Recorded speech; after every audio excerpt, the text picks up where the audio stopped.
بسم اللہ الرحمن الرحیم۔ شروع کرتا ہوں اللہ کے پاک نام سے جو بہت بڑا مہربان نہایت رحم والا ہے۔ دوستوں، بہنوں، بھائیوں، بزرگوں، السلام علیکم ورحمۃ اللہ وبرکاتہ۔ تاریخ اسلام میں ہم سلطنت عثمانیہ، دولت عثمانیہ کی تاریخ کو بیان کر رہے ہیں۔ آج اس کی 40 نمبر قسط ہے جس میں ہم آپ کو خوش آمدید کہتے ہیں۔ دوستوں، بہنوں، بھائیوں، بزرگوں، جس کی ہم تاریخ بیان کر رہے ہیں، سلطنت عثمانیہ، وہ ایک کسی کو یقین نہیں آتا تھا کہ ایک چھوٹا سا قبیلہ جس کا نام بھی دنیا نہیں اس وقت جانتی تھی، چند صدیوں بعد 3 بڑے اعظم پر حکمرانی کرے گا۔ یہ کہانی ہے سرحدوں کی نہیں، خوابوں کی ہے۔ یہ داستان ہے ان لوگوں کی جنہوں نے خیموں سے نکل کر سلطنت کی بنیاد رکھی۔ ارطغرل کا عزم، عثمان کا وژن اور محمد فاتح کا وہ دن جب قسطنطنیہ کی دیواریں لرز اٹھی تھی۔ لیکن سوال یہ پیدا ہوتا ہے کہ کیا یہ سب محض طاقت کا نتیجہ تھا یا اس کے پیچھے ایک ایسا نظریہ تھا جس نے تاریخ کا دھارا بدل دیا؟ آئیے سلطنت عثمانیہ کے ہم سفر پر نکلتے ہیں۔ کل ہم جہاں پہ بیان کر رہے تھے اس سے آگے ہم بیان کر رہے ہیں کہ یوں تو ینیچری اور سپاہی فوجوں کی خود سری بارہا بغاوت کے مناظر پیش کر چکی تھی، لیکن فروری 1632 میں انہوں نے جس سرکشی کا ثبوت دیا وہ مراد کے لیے جس نے اسی سال انتظام سلطنت اپنے ہاتھ میں لیا تھا ایک نہایت تلخ تجربہ تھا۔ ان باغیوں نے بغداد کی مہم سے ناکام لوٹنے کے بعد رجب پاشا کے بھڑکانے سے ایک روز قصر سلطانی کے سامنے جمع ہو کر صدر اعظم حافظ پاشا، مفتی اعظم یحییٰ، دفتردار مصطفیٰ اور سلطان کے چند دوسرے معتمد عہدیداروں کے قتل کا مطالبہ نہایت گستاخی اور اصرار کے ساتھ پیش کیا۔ مراد نے سمجھانے کی بہت کوشش کی لیکن وہ کسی طرح راضی نہ ہوئے، بلکہ انہوں نے اسے یہ بھی دھمکی دی کہ اگر وہ ان کے مطالبات نہ منظور کرے گا تو اس کا نتیجہ خود اس کے حق میں بھی بہت برا ہوگا۔ آخرکار مراد نے نہایت مجبور ہو کر حافظ پاشا کو بلایا اور اسے باغیوں کے مطالبہ کا ذکر کیا۔ حافظ پاشا نے جواب دیا، میرے بادشاہ، حافظ جیسے 1000 غلاموں کی جان تجھ پر نثار۔ میری استدعا صرف یہ ہے کہ تو مجھے اپنے ہاتھ سے قتل نہ کر بلکہ انہی لوگوں کے سپرد کر دے تاکہ مجھے شہادت حاصل ہو اور میرے خون کا وبال ان کے سروں پر آئے۔ اس کے بعد بسم اللہ الرحمن الرحیم، لا حول ولا قوت الا باللہ العظیم، انا للہ و انا الیہ راجعون کہتا ہوا نہایت دلیل کے ساتھ وہ باغیوں کی طرف بڑھا۔ مراد اس منظر کا دیکھ کر اپنے آنسو ضبط نہ کر سکا۔ وزراء سلطنت بھی جو اس موقع پر موجود تھے اشک بار آنکھوں سے اس خونی تماشا کو دیکھ رہے تھے۔ جو بھی حافظ پاشا آگے بڑھا، باغی خونخوار درندوں کی طرح اس پر چھپٹے۔ حافظ پاشا نے پہلے حملہ آور کو ایک ہی بار میں ختم کر دیا۔ یہ دیکھ کر بقیہ سپاہی اس پر ٹوٹ پڑے اور اسے خنجروں سے ہلاک کر ڈالا۔ ایک ینیچری سپاہی نے اس کے سینے پر چڑھ کے اس کا سر کاٹ ڈالا۔ جب وہ اپنے کام سے فارغ ہو رہی ہے تو مراد نے کہا، خدا کی مرضی پوری ہو، لیکن اے خونخوار انسانوں، جو وقت اس نے مقرر کر دیا ہے اس وقت ضرور تم سے اس کا انتقام لیا جائے گا۔ تمہیں نہ خدا کا خوف ہے نہ رسول پاک صلی اللہ علیہ وسلم کی شریعت کا احترام، لیکن باغیوں پر اس وقت اس دھمکی کا کچھ بھی اثر نہ ہوا۔ 2 مہینے کے اندر بہت سے دوسرے بے گناہ باغیوں کے ہاتھوں قتل ہوئے۔ خود مراد کی معزولی کے مسئلہ پر بھی فوج میں اعلانیہ گفتگو ہوتی تھی اور مراد کو اچھی طرح اندازہ ہو گیا کہ اس کے سامنے صرف 2 ہی صورتیں ہیں، یا تو وہ اپنے عزم اور قتل کے لیے تیار ہو جائے، اپنے عزل و قتل کے لیے تیار ہو جائے، یا پھر باغیوں کی بہکانی کے لیے کوئی دقیقہ اٹھا کر رکھے۔ خوش قسمتی سے فوج میں بھی کچھ لوگ ایسے تھے جو اپنے ساتھیوں کی سرکشی اور بے راہ روی سے نہایت بیزار تھے۔ ان لوگوں نے سلطان کی خدمت میں حاضر ہو کر اس کی حمایت کا وعدہ کیا۔ چنانچہ خفیہ طور پر ایک دلیر اور جان باز دستہ جس پر ہر حال میں اعتماد کیا جا سکتا تھا رفتہ رفتہ تیار کر لیا گیا۔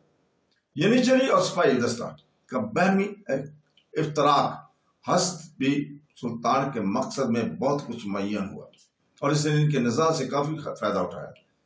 اس نے پہلا کام تو یہ کیا کہ اس شورش کے اصلی بانی رجب پاشا کو دفتن خفیہ طور پر قتل کرا دیا۔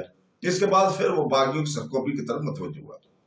29 مئی 1632 کو اس نے ایک دیوان عام منتخب کیا، دیوان عام منعقد کیا، جس میں مفتی اعظم وزرائے سلطنت، اکابر، علماء اور 2 فوجی سردار جنہوں نے باغیوں کے خلاف سلطان کی اطاعت کا حلف لیا تھا حاضر ہوئے تھے۔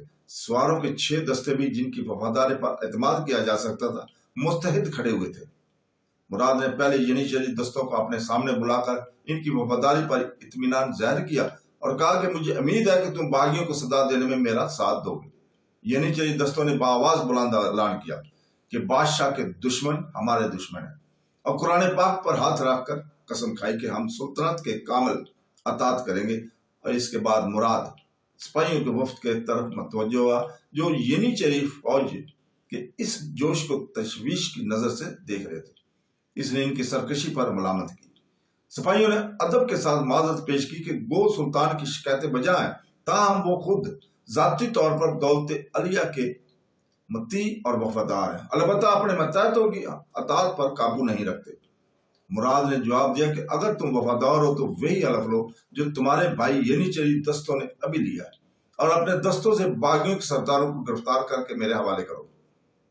سپاہی افسروں نے خوف زدہ ہو کر اطاعت کا حلف لے لیا۔ اس کے بعد مراد نے قضات سلطنت کو مخاطب کر کے ان کے فیصلوں کی جانبداری پر انہیں ملامت کی، جس پر ایشیا کے ایک عربی نسل قاضی نے کھڑے ہو کر نہایت بے خوفی کے ساتھ عرض کیا، میرے بادشاہ، ان تمام باتوں کا علاج صرف تلوار کی دھار ہے۔ اس قاضی کا یہ اعلان لکھ لیا گیا اور پھر سلطان وزیر سلطنت، مفتی اعظم اور تمام حاضرین نے متفقہ طور پر ایک ہی منظر پر اپنے دستخط کیے، جس کا مضمون یہ تھا کہ وہ بدامنی اور شورش کو دور کرنے کی حتی الوسع پوری کوشش کریں گے۔ مراد نے اسی روز اپنی آزاد حکومت شروع کر دی۔ باغیوں کے تمام سردار، وہ سب لوگ جن کو مراد اس بغاوت میں شریک سمجھتا تھا، قتل کر دیے گئے۔ قسطنطنیہ کے علاوہ صوبوں میں بھی باغیوں کا احتسال یوں ہی کیا جانے لگا اور مہینوں تک قتل اور خون ریزی کا سلسلہ جاری رہا۔ خفیف سے شبہ پر بھی بڑے بڑے عہدیدار فوراً قتل کر دیے جاتے تھے۔ نتیجہ یہ ہوا کہ تھوڑے ہی دنوں کے اندر سلطنت کے ہر شعبہ کی تمام خرابیاں دور ہونے لگی اور فوج کی سرکشی کا خاتمہ ہو گیا۔ سلطنت کے طول و عرض میں امن و امان قائم ہو گیا اور عدل اور انصاف کی حکومت نظر آنے لگی۔ ایشیا کوچک کی بغاوت 1630 ہی میں فروغ ہو چکی تھی اور مراد نے اباظہ پاشا کی جان بخشی کر کے اسے بوسنیا کا والی مقرر کر دیا تھا، لیکن ینیچری کو مطیع کرنے کے بعد اس نے اباظہ پاشا کو قسطنطنیہ بلا کر اس فوج کا حاکم بنا دیا۔ کچھ دنوں تک تو اباظہ پاشا مراد کے حسب اطمینان کام کرتا رہا، لیکن پھر اپنے کسی بات سے اس کو ناخوش کر دیا، جس کی پاداش میں قتل کر دیا گیا۔ 1633 میں مراد ایشیا کوچک کی طرف روانہ ہوا، لیکن وہ نائکو میڈیا سے تھوڑی ہی دور آگے بڑھا تھا کہ اس نے وہاں کے قاضی کو کسی جرم میں قتل کرا دیا۔ اس قتل سے دارالسلطنت کے علماء کی جماعت میں بڑی برہمی پیدا ہوئی اور اس جماعت کے سرداروں نے مراد کے خلاف کہنا شروع کیا۔ سلطانہ والدہ نے اس کی اطلاع مراد کو دی، وہ فوراً قسطنطنیہ واپس ہوا اور آتے ہی مفتی اعظم کو قتل کرا دیا۔ تاریخ آل عثمان میں سلطان کے حکم سے کسی مفتی اعظم کے قتل کی یہ پہلی اور آخری مثال ہے۔ اس قتل کے بعد علماء کی شورش بالکل فروغ ہو گئی تھی۔ سن 1635 میں مراد پھر اپنی مہم پر روانہ ہوا۔ اس مرتبہ اس کا مقصد صرف ایشیائی صوبوں کا معائنہ کرنا نہ تھا، بلکہ ان مقامات کو فتح کرنا بھی مقصود تھا جو پہلے عثمانی مقبوضات میں شامل تھے۔ چنانچہ اسی سال اس نے اریون کو فتح کر لیا۔ یہ شہر پہلے سلطنت عثمانیہ کے زیر نگاہ رہ چکا تھا۔ سن 1638 میں مراد اپنے عہد کے آخری اور سب سے بڑی مہم پر روانہ ہوا۔ بغداد 15 سال سے ایرانیوں کے قبضے میں تھا اور باوجود کئی محاصروں کے ترک اسے واپس لینے میں کامیاب نہ ہو سکے تھے۔ اس سے اول سلطان سلیمان اعظم نے فتح کر کے سلطنت عثمانیہ میں شامل کیا تھا، لیکن مراد کی تخت نشینی کے پہلے ہی سال جبکہ بغاوتوں اور بد نظمیوں کے باعث سلطنت کا شیرازہ درم برم ہو رہا تھا، شاہ عباس صوفی نے